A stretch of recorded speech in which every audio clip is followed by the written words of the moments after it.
guys, and welcome back for another tutorial. Today I'm going to be showing you how to make this really impressive looking Christmas star.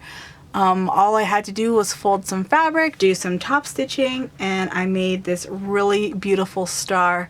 So today we'll be making this one, but I wanted to show you a few others that I have made in varying sizes. This is a little bit smaller, perfect for a Christmas tree ornament, I would say. And then I made a larger one that I think would be perfect for a wall hanging, or even just kind of making them in different star formation size and then just kind of put them all on the wall. And Christmas fabric, you can, I mean, they don't have to be Christmas. They're stars. They're gorgeous. So yeah, so if you're interested in learning how to make these, I do have a blog post in the description box where I will have all the measurements for each one of these stars over there. And I also wanted to mention that I do have a new sewing podcast. So if you're into podcasts, it's called the Sewcial Hour. It's S-E-W, Sewcial. I have a wonderful co-host named Bethany, and we talk about all things sewing. We have wonderful guests. We're super excited. We've done 13 episodes, and we are moving on to next year. And I'm so thrilled for the future and all of our upcoming guests. So like I said, all my links are going to be in the description box below. There's a Linktree link. You can click on that. That's a link that'll take you to my full list of all my links, if you're new to Linktree links. So yeah, let's just get straight into the tutorial. Okay, so for this tutorial, I'm going to be using some quilt cotton fabric. All the information you need for this tutorial will be, of course, over at the blog post. I'll have all the measurements for each size of the star, but you really can just kind of make it up as you go, as long as you have a perfect square. So I'm going to be working with 8 squares, and half are going to be in a contrasting fabric. So I definitely would make sure that your fabrics look good together. You can, of course, use all the same fabric. Those look really, really beautiful as well. But I think that it looks quite interesting to have the contrasting fabric sort of folded on top of each other. So what we're going to do with this fabric is we're actually going to be putting interfacing onto the back. And this is going to give us some nice structure when we go to fold all of our squares. So I went ahead and ironed on all of this interfacing, and I'm just going to show you to do the last one. I made my squares about 1/4 of an inch smaller on all 4 sides. So I'm going to take that piece, I'm going to put it with the rough side down. Interfacing, especially this kind, this is a fusible interfacing, has a rough side which is the glue side. So you want the glue to melt onto the back of your fabric. If you're using a fabric that has a right or wrong side, make sure that this interfacing is going to be on the back, which is the wrong side of your fabric. And I like to do it from the top and the back, or the back and the front, and that will melt that interfacing onto the back, and it will become one piece and basically make your fabric into a more stiffer piece of fabric. Great when we're folding, because you want to be able to get those nice sharp folds. Okay, so now we're going to start folding our fabric. What I like to do is I like to turn it over, and I'm going to make it into a triangle, and I'm just going to rub the center. And this is sort of going to score our fabric. So you can sort of see that there's a little fold there. And then we're going to start to turn the points of our square inwards. And we're going to try to make that nice and even. As long as your squares are nice and evenly cut, then everything should look really good.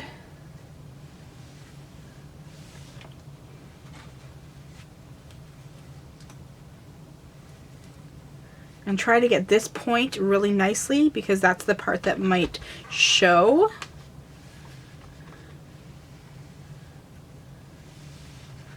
And then we're folding it again.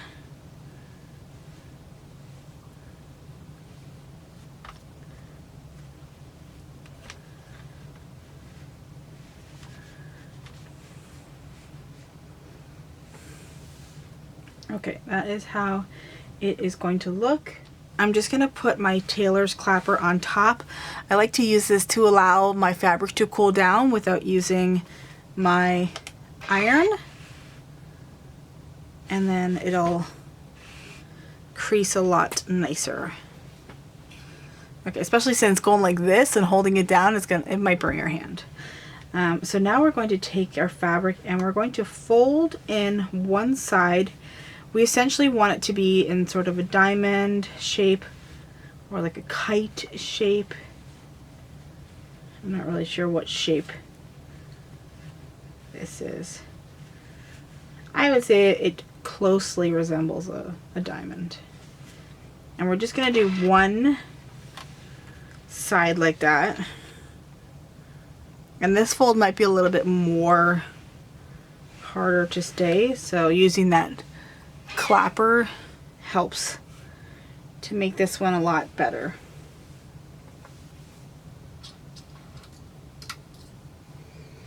After that, I usually take a pin, and coming from this side, I just pin it like that, allow it to cool down and maintain its shape.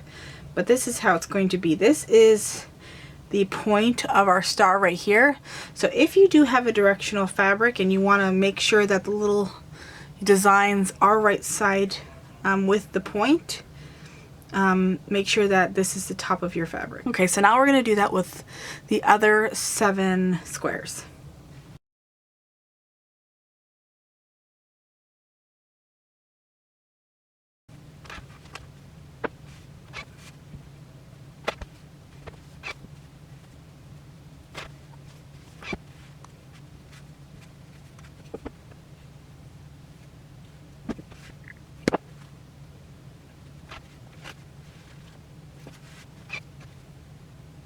Okay, so I finished ironing all of them. I'm just going to put a pin in this one, and I'm going to be adding a little bit of ribbon. So I just have like an 1/8 of an inch ribbon, and I'm going to be putting it at the point of one of these. So this is a good time to just kind of slip it in to the fold of one of the points, the one that you would like to be at the top of your star. And then when you go to do your top stitching, which is what we're going to do next, then that will just automatically get secured during that. So essentially what happens is they're going to be sort of laid on top of each other like this. And this flat edge is going to line up right with that point. So as long as you put one of the short sides like that, you will have a perfect star, and it starts to come together. And this one will look like there's no room, but we're just going to put it here, and then we'll take the next one and put it on top. This will be a lot easier because we're going to be sewing one at a time. But the first thing we're going to do is we're going to do some top stitching on each point of the star first. But from here I'm going to just be at the sewing machine, and I'm going to show you exactly how to finish up the star. But doesn't it look so pretty so far? It just, sometimes just using 2 colors looks so pretty. Okay, so we're going to take one of our points, take your little pin out, and we're going to start on the right side of our point. And we're just going to go down here to the very tip, back up, and then across. So we're not going to be doing this one at all. This will be top stitch, but we'll do that while we start to construct the star. So I'm going to do like an 1/8 of an inch seam allowance. I do it like really, really little. And we will begin. I'm using a white thread, but you can use a matching thread if you like.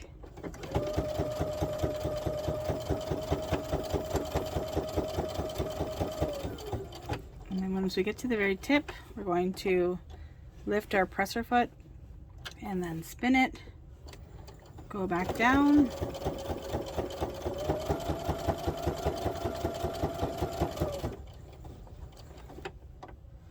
and then again,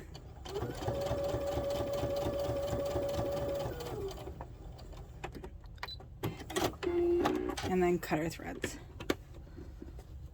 So that is how it's going to look. And we're going to do the other 7 points.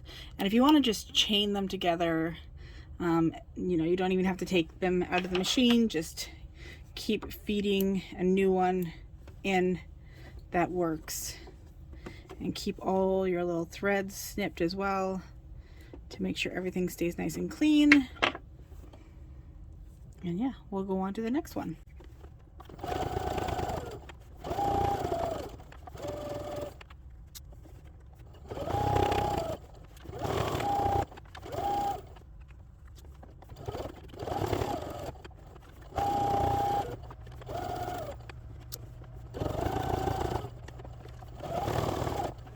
Okay, so you're just going to snip them all apart.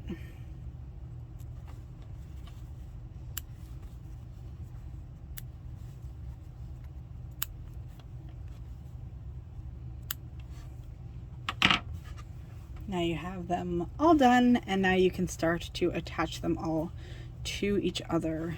So we'll take one, it doesn't matter which one, they all kind of end up in the same spot. And we'll take one of the contrasting, we'll put that on top and kind of line it up. If you want to get a little ruler, you know, just to make sure, you can do that too. And this, we have to make sure that the part that we're lining up is the part that doesn't have a top stitch, because we're going to top stitch right here. Okay, so every time we sew, we're going to be sewing from the center of our star, so just remember that. And we're going to sew up.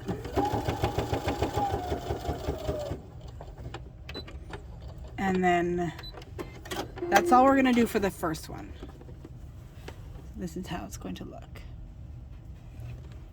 And then for the next one, we're going to take again another contrasting one, making sure that, and they all kind of end up going the same way, like you can't do it this way, right? So you will always end up with the part of the point that doesn't have the top stitch.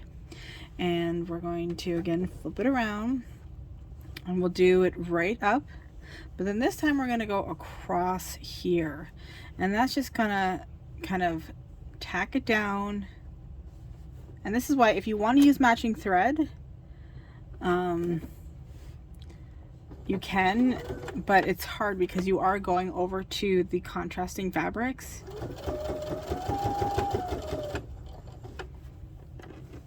But I don't think it looks too bad, even though you can see some of the stitches.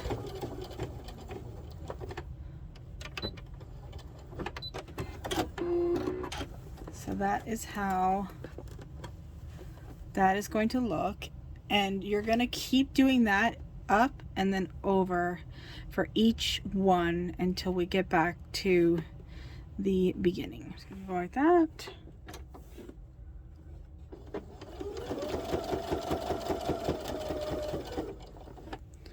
And then spin, and then to that corner there.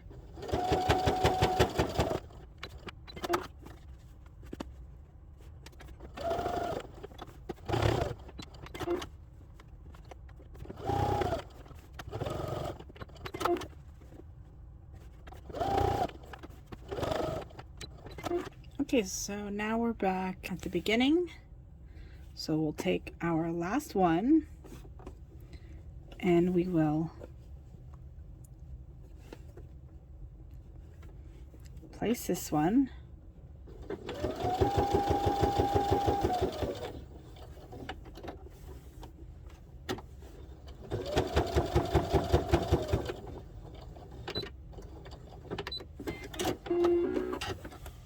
And then we will take this and then put that on top.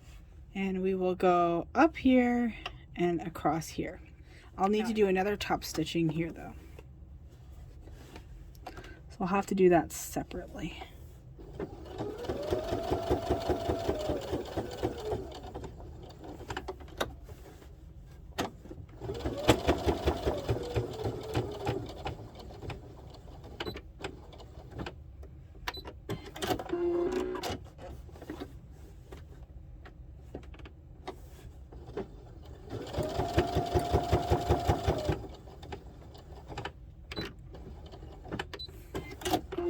Okay, so now you can just pick your little stitches or your little threads off.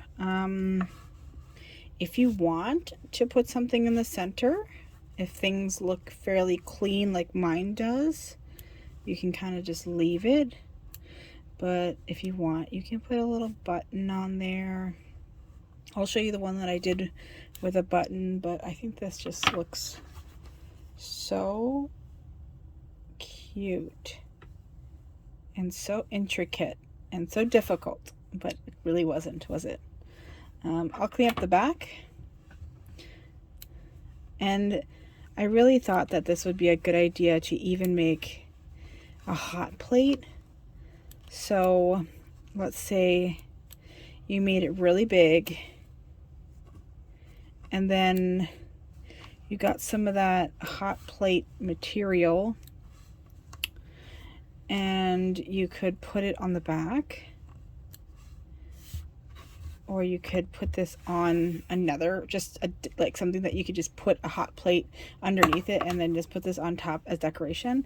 But because this part is kind of round, if you made it bigger, then it would have, you know, a bigger center, and then maybe like you would see just the points of the star coming out from whatever's sitting on top of it. Like, I think that would be so cute. Or just have like a few of these on the wall, like in a formation, a set of these as Christmas ornaments. Like, there's just so many fun things you could do with this.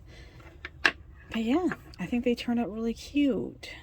So I hope that you enjoyed this tutorial. If you did, please give me a thumbs up. Don't forget to subscribe. And of course, comment down below if you have any questions. Go over to Charmed by Ashley if you want to get all the measurements for all the different star sizes. Like I said at the beginning, I made the smaller version, a larger version, but you really could have fun and make them as big as you want. So if you do make these, come over to Instagram and you can send them to me private messagely, and I can share them and tag you, and yeah, all those fun things. So thank you so much for watching, and I will see you guys in my next tutorial. Bye guys!